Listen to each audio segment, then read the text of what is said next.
एटमी साइंसदान सितारा इम्तियाज़ हासिल करने वाले सुल्तान महमूद बशीर साहब कहते हैं, 8वीं जमात तक मैं रोज़ाना गांव से 4 मील दूर पैदल सफ़र करके जाता और गर्मियों में जब रेत में पाँव जलते तो पत्ते बांध लेता। एक दफ़ा जब मैंने साइकिल के लिए बहुत इसरार किया तो वालिद साहब ने फैसलाकुन अंदाज में कहा, तुम पैदल ही स्कूल जाओगे। मुझे ये पसंद नहीं कि तुम्हें आराम की आदत पड़ जाए। और वाकई बचपन की ये सख्त ज़िंदगी मेरा सरमाया हयात बन गई। ये बातें लागर गांव ज़िला शेखुपुरा के नौजवान की हैं। 1950 की दहाई में वहाँ ज़िंदगी की कोई जदीद आसाइश मुयस्सर नहीं थी।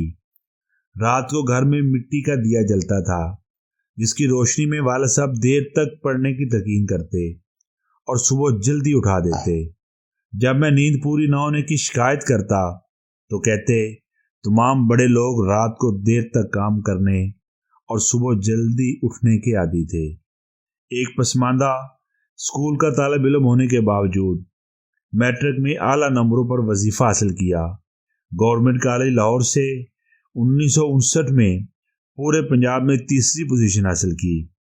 डिग्री के बाद पहली नौकरी वापडा की, लेकिन मुझे वहाँ का माहौल पसंद ना आया और 3 माह बाद ही एटॉमिक एनर्जी कमीशन में शमूलियत कर ली।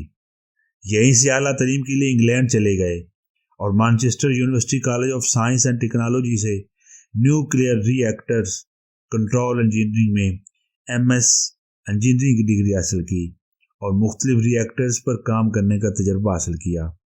आपने कुरान रिसर्च सेंटर कैम्प किया और 20 के करीब इस्लामी किताबें लिखी। मेरे नौजवानों, अगर एक गांव का लड़का जिसके पास वसाइल भी नहीं थे एटमी साइंसदान बनके मुल्क व कौम की खिदमत और अपना नाम रोशन कर सकता है, तो आप क्यों नहीं।